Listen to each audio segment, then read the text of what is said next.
Annabelle. Blind Advocate. You want the truth? You can't handle the truth, but Blind Advocate will get you there.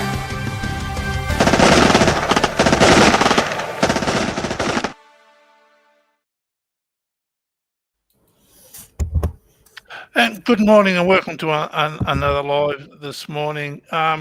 Today we got Annabelle from Carers Australia. She's going to talk to us about what Carers Australia does. Good morning, Annabelle. Good morning, Jeff. Thanks for the opportunity to join you. No, thank you. I've really liked what your organisation does, have done for a long time. So can you just explain what Carers Australia does? Sure thing. So Carers Australia is the national peak body representing Australia's 3 million unpaid friend and family carers. So we represent carers using that definition in the Carer Recognition Act. So we're talking about people who support a family member or a friend because they're living with disability, a medical condition including life-limiting conditions, mental illness including substance or alcohol abuse, or who are frail and aged. So for clarity, we don't represent paid support workers, and we don't represent people undertaking that role as a part of formal volunteering program. So our goal, our purpose in life is to enrich the lives of carers, and we do that through the creation of carer-led policy, national policy, and we also have a goal of shaping social change and building a stronger carer economy. So we're really out there to help carers and help society and governments recognise and include and support carers. Yeah, because you just mentioned there's 3 million carers in Australia. I know I have a carer, which is my wife. Okay, yeah. So without her, I don't think, I probably would have struggled just to get through the day for many years. And all the work she does, she gets a carer's allowance.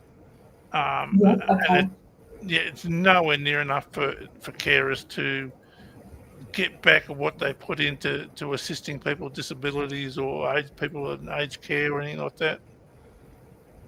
Yeah, that's right, Jeff. So I think there's probably not enough acknowledgement of what carers really do, and as a society and even government to an extent, kind of rely on that informal care. So we and we call it informal care, even though much of what carers do is very formal. But we often talk about the care economy. We're talking about paid health workers and the medical profession, and we completely forget that those 3 million people are really doing an incredible amount of work and support, and they're doing it in an unpaid capacity, and they're often not recognised for that work. And if every carer in Australia said, if they stopped and we added up the cost of replacement care for a year, in 2020, that would be almost $79 billion. So it's an incredible amount of contribution that carers make to the economy, but a deeply important thing they do on behalf of the people they care for. $79 billion is the saving for the government, really, isn't it? That's right, and we think in today's dollars, a rough estimate puts that at almost 100 billion in today's dollars. And if we think of the federal health spend that last year was 112 billion, I mean, it's almost half of all care provided in the country is provided through people like your wife, looking after a family member or a friend, but not really being formally acknowledged in any way or not being properly remunerated for that contribution. And you look at, people who are born with a disability and their parents look after them, right up until their 80s and 90s, and how much money they've saved the state and federal government, and they don't even get the recognition for that.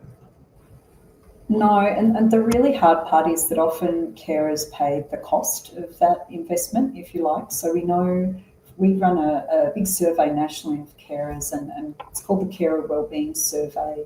Last year that reached 9,000 carers, and this year we've got between 10 and 11,000 respondents. So it's a really big data set, and we know from that carers are 3 times as likely as other Australians to be poor or very poor. So that there's a financial cost that can come with caring, and that bit might be because carers sometimes have to reduce their paid employment or leave paid employment to undertake their caring responsibility. But they also might incur some costs, like patient transport costs and medical costs and things like that on behalf of the person they care for. So they're getting less money and their expenses are going up, and with the cost of living pressures, it can mean that carers are doing it tough financially and missing out on things like superannuation and lifetime earnings. And what you said, you had like a large database, like 9,000. This is up around 11,000. Does that survey you did? Does that go into their mental health and their physical health while they're actually caring for those people?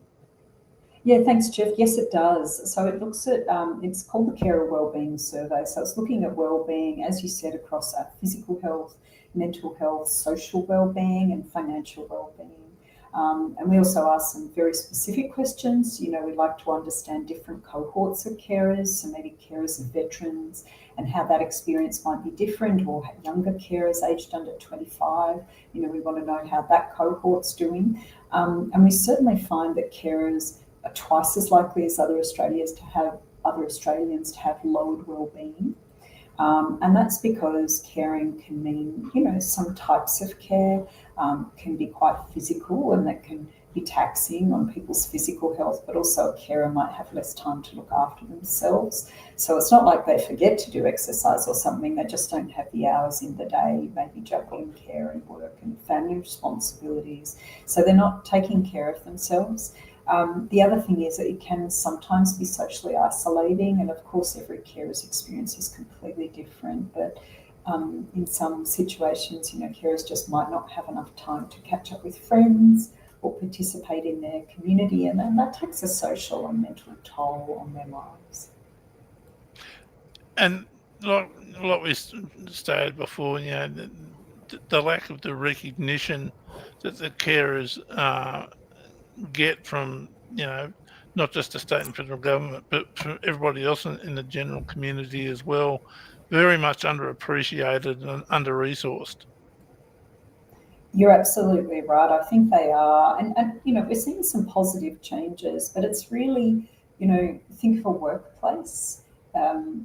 We don't always accommodate carers very effectively, but it doesn't take a lot. It might take some workplace flexibility. And we saw during COVID, the data indicates that there was about a 6% increase in employment of primary carers. And during COVID, something happened. A lot of workplaces moved remote and moved to more flexible working arrangements, which meant carers could both work and undertake their caring responsibility more flexibly. And so we know that flexible workplace enables carers, and some workplaces are doing a brilliant job, but others are struggling, and we know carers might be afraid to even mention that that's part of their lives. We also look at education, like younger carers. We just want to see better inclusion.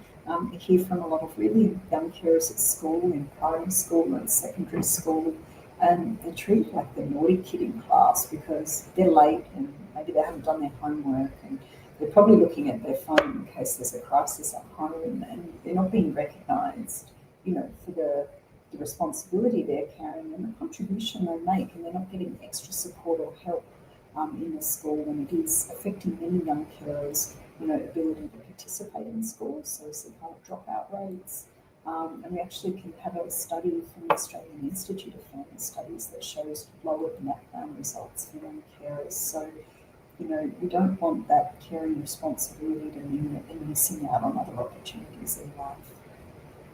And I'm really glad that you mentioned, the younger carers. I have two daughters. They had to step in, when my wife was at work and I needed help. And that did affect their schoolwork. Sometimes the odd occasion, attendance, that someone had to stay home with me. And so I'm really, really proud of the fact that you are recognising younger people in, because they often get overlooked as well.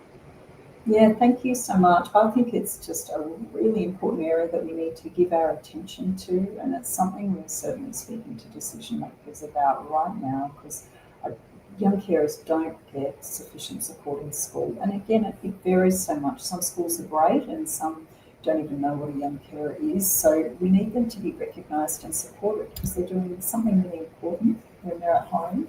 And we need to make sure that that doesn't mean they're missing out at school and in other parts of their lives. So you look after 3 million carers.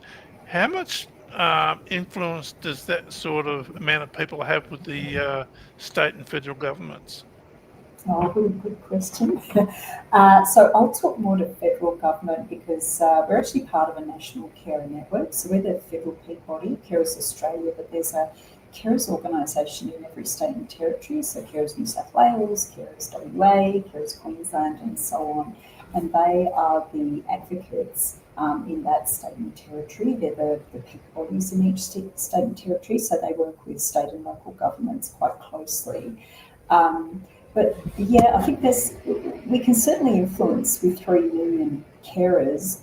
Probably, to be brutally honest, the hard part is that, I think many people don't think carers would stop. It's not like carers are going to go on strike. They're looking after, much of the time they're looking after someone they love. I say much of the time because, sometimes that's not true. Sometimes carers care out of duty or a sense of responsibility or because there aren't other options, but most of the time they're caring for a loved one.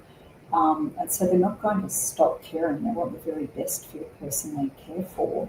And I think it can mean that we rely on carers too much and they become a hidden, silent workforce in a way because we don't think they're going to stop. So that can sometimes make our advocacy and the representation we do a little hard. But I don't think there are many people out there that aren't empathetic when they start to understand what carers, have to go through. Like navigating complex government systems, for example, is a real, issue that carers constantly bring up. So bringing that to government's attention, and ensuring that carers are one of the stakeholders that government consults when they're talking about navigation and systems is really important. Yeah, and you mentioned there like every state has like a carers, like Carers New South Wales, Carers West Australia. We've actually put their phone numbers in the chat for people, and Carers Australia, people in different states, that the state-related phone numbers in the chat there. So if they want to have a look at that later, they can. So what is how is the federal government, how do they receive like organisations like Carers Australia? Do they actually pay attention to what you say, or they just, do the perfunctory nod of the head and say good on you? Yeah, no, it's a good question. When we talk about representation and advocacy, it can take some time sometimes to change, policy or services to make them better for carers, but it does happen. So I'll give you an example from last year. There's a government-funded program called the Young Carer Bursary, and it hands out a lump sum to young carers. There are a certain amount they award each year, and that's to help support young carers at school and in life. So it might be getting that little bit extra money to enable buying a laptop for school or getting transport to or from sport or something like that, because we know many families with carers are under financial duress, so often that young carer might be missing out on a lot of things.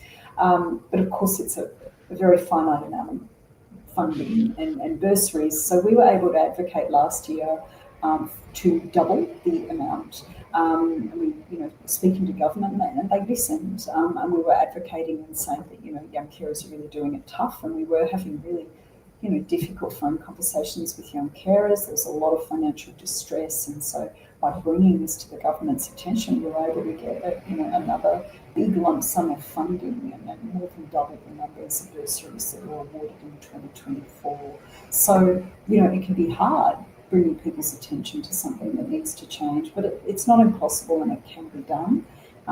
Probably another great example was relating to the carer payment. So that's a payment a carer can receive. It's means tested, and it's like Social Security at the moment. That's paid to carers who simply can't work because their caring responsibility is so high, or they can only do so many hours. There used to be a rule that you couldn't do more than 25 hours of work including travel, study, volunteering per week, we couldn't receive the carer payment. So for younger carers at university, they weren't doing some university courses because the study might require more than 25 hours, or if you're in the country and you've got to drive somewhere to work, like, an hour or something, that counts towards the time, and so you wouldn't get your payment because you're spending time in the car. So we've been advocating for a very long time to change that rule, and it has been changed. It's now changed to 100 hours a month, which allows for carers that might have sporadic care they provide, which is particularly, for example, for people with mental ill health. They might not be consistently needing consistent care each week. There might be a crisis and then a period of, when they don't need as much support. So the profile of the support a carer gives can be lumpy. It's not always even. So the new rule has changed to accommodate that, but it now excludes things like study and travel and volunteering. It just focuses on hours of work that a carer is able to complete. So it now provides freedom for young carers to study, or indeed any carer to study, and it doesn't include things like transport within the hours rule, which really frees up the situation for carers that do have to travel a long way to work or to provide care and things like that. So we can make those changes, and government do listen. It just takes a bit of work to get those things across the line. Yeah, I just want to what you just said. There's two things I want to ask you. Firstly, the bursary that you mentioned for younger carers, how much is that per year on average? Yeah, so just for clarity, it's a process where a lot of people apply, and only so many bursaries are awarded each year because the funding is finite. So it's not a demand-based system.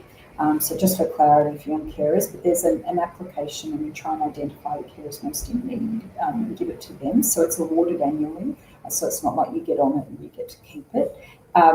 It's about $4,000. So it can make a significant difference to a young carer. So we talk about carers aged under 25, and when we speak to the young carers about how they spend the money, most of the time it's spent on education, laptops, uniforms, tuition fees, things like that.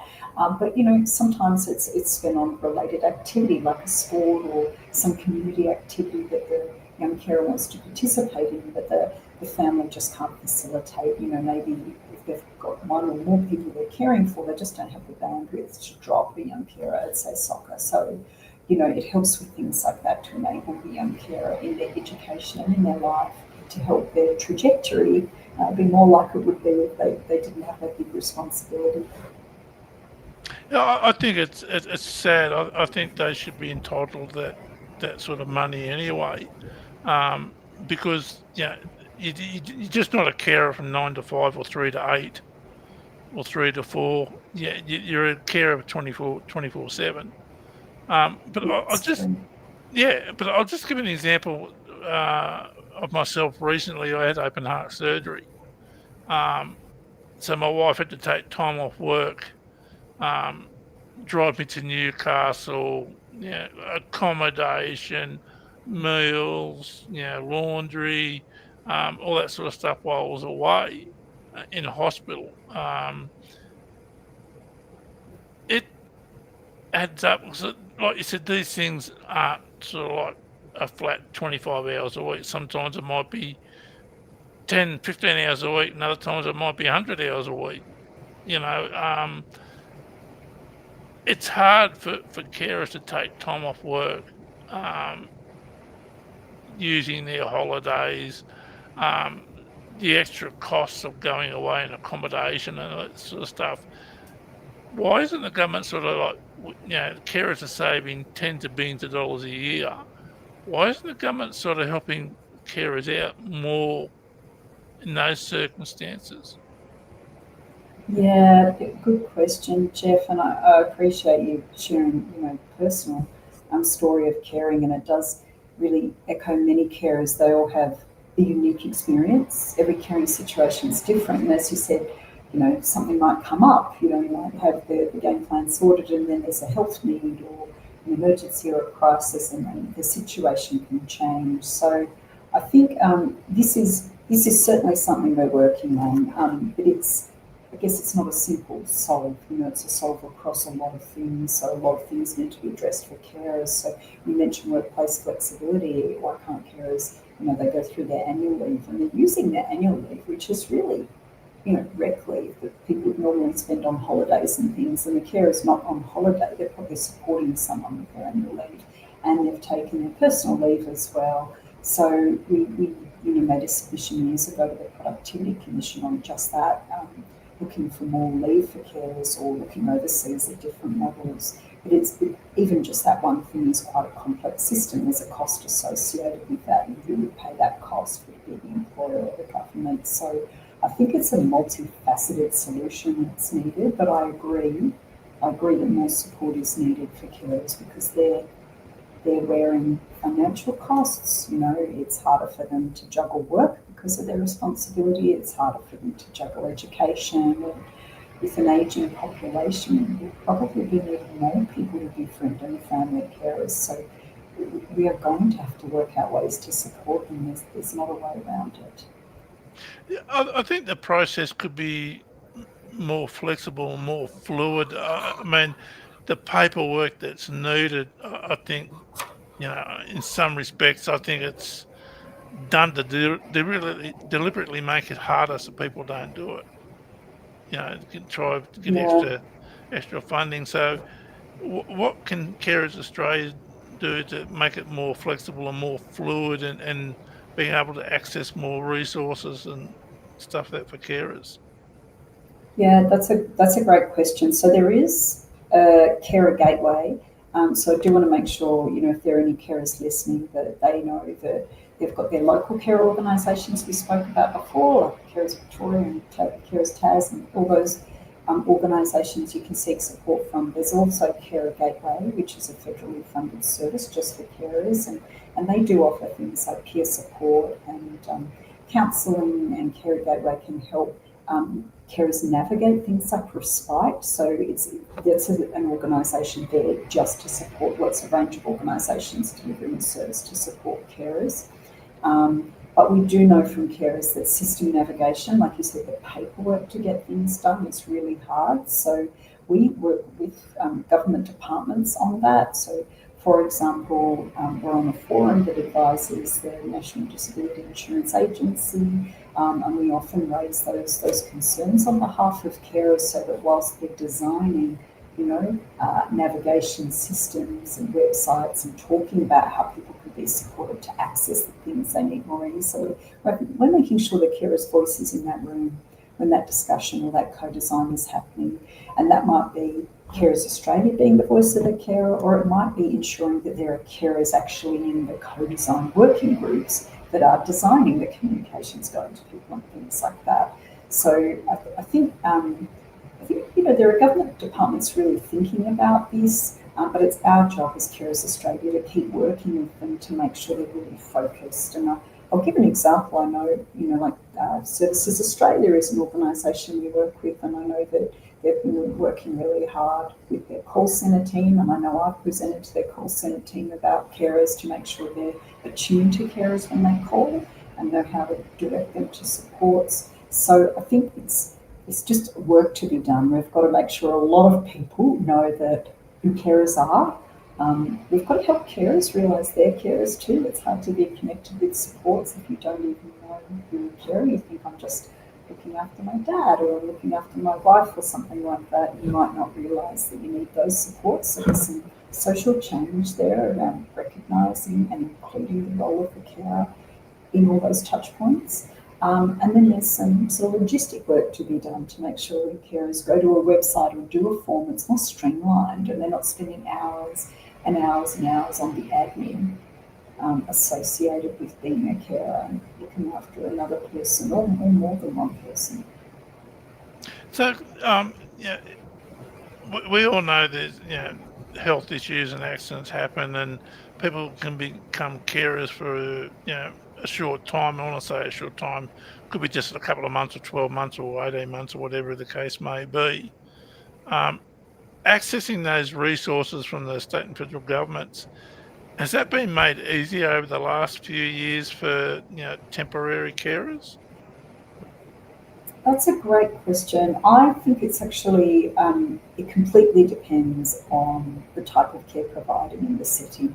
So at the moment, I'd say it's still a bit hit and miss, to be brutally honest. There are some hospitals, for example, that have a dedicated program to support carers. So if you have to go for a short-term stay, or if you're looking after someone who might conceivably recover and no longer need your care in a few months or a year, some health settings are fantastic. They really know who the care is, they identify them, they support them, they tell them what's going to happen on their journey. And then you may go to another hospital in a different state or a different region and get a completely different experience where you're not included and might not even be given the full information on the prognosis of the person you care for, and not even know how to care for them. So I'd say at the moment it's still a little reliant on the leadership within the organisation providing healthcare, and I'm not talking about carer organisations right now, I'm really talking about health settings. Inclusion isn't always, it's not like 100% commitment around the country for inclusion of carers. There are areas of good and there are areas that really need improvement. And so I can't really say for sure whether it's improved for that cohort. The average carer journey is about 11 and a half years. So there are certainly carers caring for shorter journeys than 11 and a half years. But I think navigation is a persistent issue that needs a lot of attention. And by navigation, I mean doing the paperwork, knowing where to go for help, not spending hours and hours sorting out how to look after someone and how to look after yourself. Yeah. With your surveys that you've undertaken, is there much difference between being a carer in regional, rural, remote areas to the larger metropolitan areas? Yeah, there is a big difference, and that's a good pick-up by you. Certainly, when carers are in more remote and regional locations, they're going to have limited access to some services. So we know that when we talk about disability service providers, for example, we know there are thin markets or areas where there just aren't any or many providers, and that means that those carers are either going to be providing a service themselves. So I have heard of carers in remote and regional and rural areas actually doing OT sessions with a child that they're caring for example, by learning how to do it themselves and looking at an online remote delivery and kind of being the facilitator, because there are just no occupational therapists nearby that they can get access to. So that's probably not ideal because carers aren't trained as an occupational therapist. There's clearly expertise and skills and qualifications and experience that go with that role. We also know that those carers might be doing a lot of travel, so things like patient transport in an emergency becomes incredibly expensive. Or if you've got somebody who's physically sort of can't move really easily, you've got to get them moved. Things like patient transport support, but it'll cost thousands of dollars to get to a centre if you can't transport them yourself. So there are certainly additional challenges and costs associated with being a long distance from services or having nothing nearby. There are some regional people that are going to have to go right into a metropolitan area to find a specialist. So that means they're going to be taking a few days off work. And what if the specialist appointment time changes? And, all the logistics that go with that can be really quite disruptive because they're not just popping down. They're not driving for half an hour for a 15-minute appointment. They're driving for 6 hours and they now need accommodation. And, so it gets harder. It gets harder when you're away from metropolitan areas. Yeah, and through your surveys, what are the top things that carers raise with your organisation that they think needs addressing straight away? What's the most urgent? Yeah, thank you. Look, we think there are three really top key issues at present that are urgent. And the first one is recognition within systems. So that's really having like health systems and federal government systems acknowledge the role of a carer and include them. It is not consistently done, and it means that when a carer tries to navigate, even I was talking to a carer navigating, doing a tax return for a profoundly disabled child, and they needed to go and get a whole lot of extra proof, whereas supporting that child as a participant in NDIS was easier. So it wasn't consistent. Their role as a carer was not consistently recognised in those two circumstances. Why can't it be the same process twice? Is their question. It's a good question.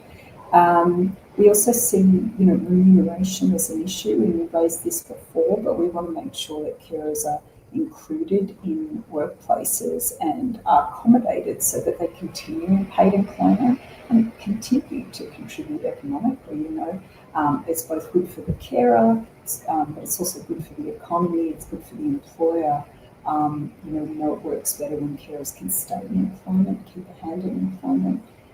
It changes a lot of outcomes in their life, and not only the financial ones, but for those carers that really can't work because they've got such a high caring responsibility, we'd like to see them that are remunerated too for their contribution. And lastly, respite is really important for carers, the opportunity to take a break. It's often true carers can't take a break at all, but it is a human right to get some rest and leisure.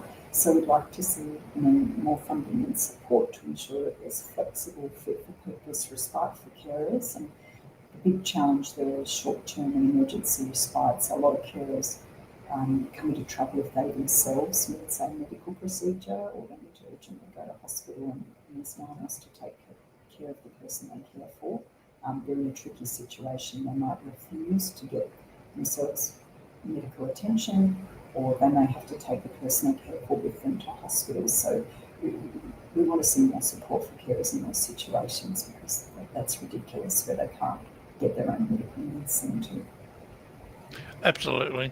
And I've always said that the amount of money that carers save the government, and the acknowledgement, or the lack of acknowledgement, is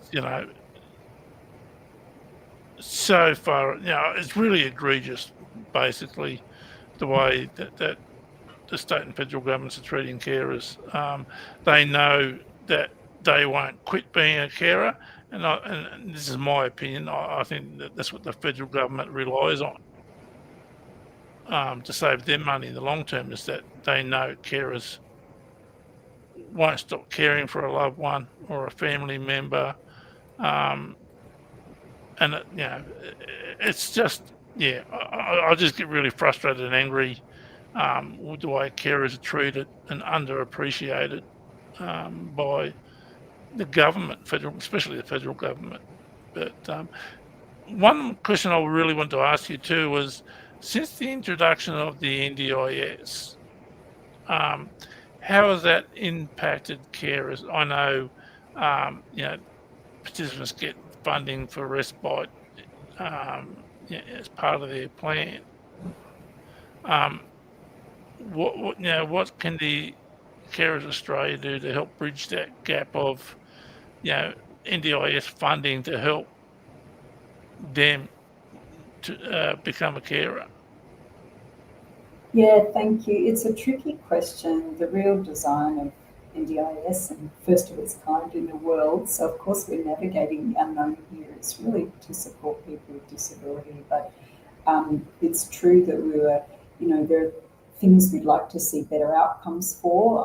One of those, for example, is employment of people with disability. We really want to see the inclusion of people with disability in the workforce increase, because it has a flow-on effect for carers. And you mentioned respite and carers taking a break. Carers want to see the person they care for live the best life possible and be included. And when that happens, it takes the pressure off the carer too, because they're not providing care at that time. Another person is enabled into their own life. So it's a complex question, Jeff. There's no simple answer, but I do want to see more funding for respite for carers. I want carers to be able to take a break. because they're humans. They need a breather, and many carers don't reach out for support until they're really in crisis. We see high levels of carer burnout, so we'd really like to see those systems support carers more. Yeah, I'll just give you. I had someone contact me a couple of months ago. Um, a friend of theirs had a baby and was born with some genetic disorders, and this baby profoundly disabled and will be for the rest of its life. Now, these parents, new parents, didn't know that that this baby was going to have these disabilities, the genetic disorder the baby had. Um, and I passed on Carers Australia's information, but they contacted the NDIS for assistance, and they were told, well, you're looking after the child 24 hours a day, 7 days a week anyway, so we're not going to help you. And my point here is that although the child, is an infant to newborn, the parents still need counselling. Then they're going to need some sort of assistance. They're going to need counselling because now they're expecting a happy, healthy baby and a perfect little family, and it didn't work out that way. And the government sort of turned its back, saying, "No, we're not going to help." There's no respite. There was no counselling services offered through the NDIS for these parents.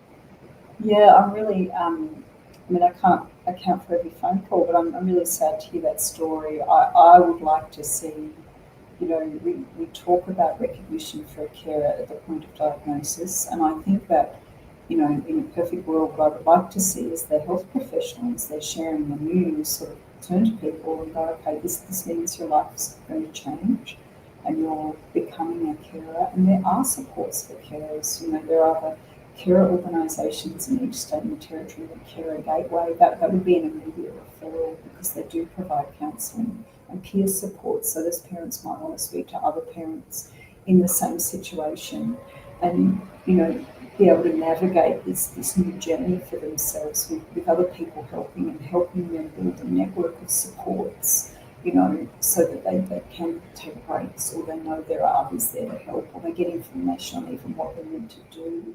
A lot of carers are like, I don't actually know what to do. I don't know how to provide appropriate care.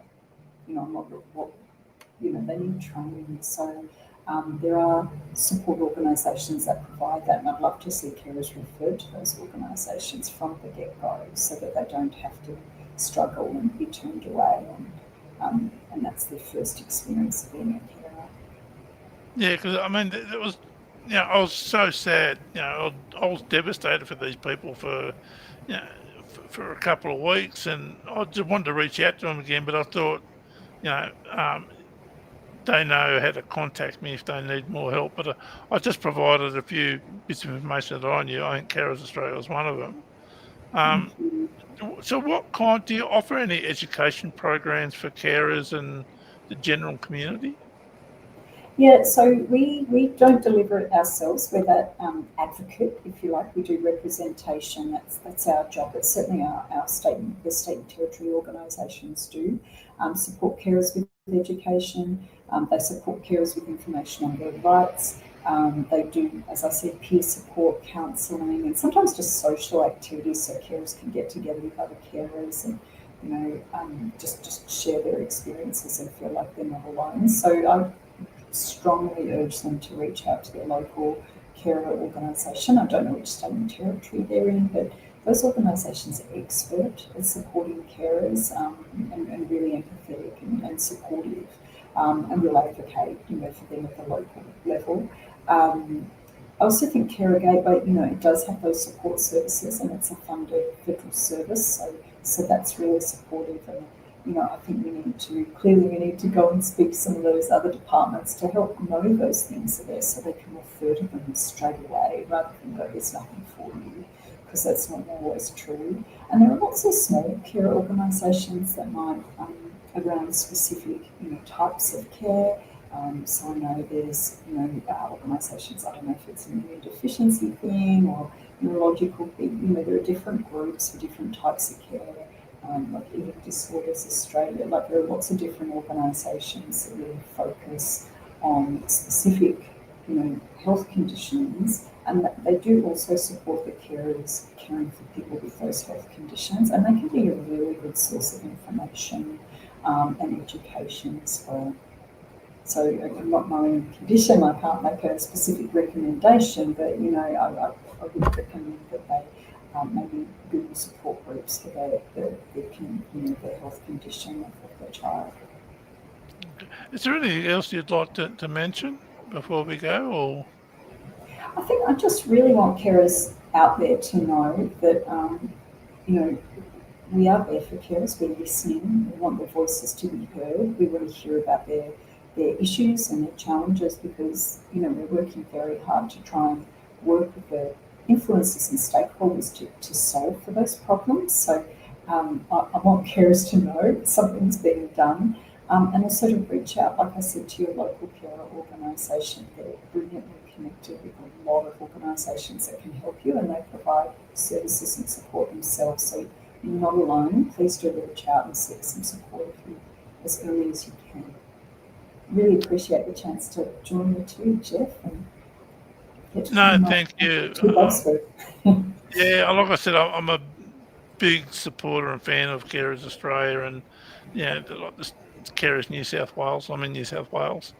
I know all the good work that they've done and will do in the future.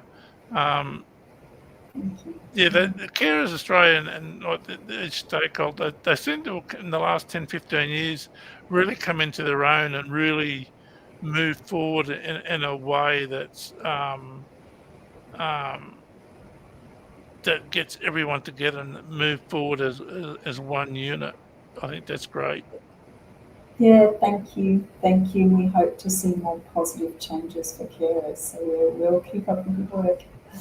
And thank you for coming today, and thank you, and pass my thanks on to everyone in your organisation, because what you do, benefits everyone, not just carers, but the general community as well. So thank you for coming today, Annabelle. Do appreciate it. My pleasure. Thank you, Jeff. Great opportunity, and you have a great day. You too. Thank you. Okay. Bye. Bye. Bye. So that's Annabelle from Carers Australia. I'll put down in the comment section the contact info for Carers Australia, as well as each state. So if you're a carer or you know a carer, please pass on that information. Also, at the end of every stream, I'm sort of asking people to come to my YouTube channel, Blind Advocate, and subscribe. I can no longer afford to pay out of pocket for running this channel.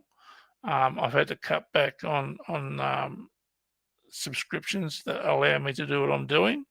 So your help and your support, just by clicking on subscribe, will help me in the long term, and I really need everyone's help. You don't have to watch everything, but I need 1,000 subscribers to get reimbursed by YouTube, and that money will go into providing subscriptions to the different platforms that I use. At the moment, I'm paying for it myself, and I'm just can't do it anymore because the cost of living, just like everyone else. But thank you for joining us today. Some great information there from Carers Australia and Annabelle. I appreciate them coming. So we might end it there. There's no questions or anything. No, okay. Well, we might end it there. Thanks, Chris. And thanks, everyone. I'll see you in a week or two. Thank you. Medic! Medic! I've been hit with the truth! Man down! Man down! Quick, like and subscribe before it's too late!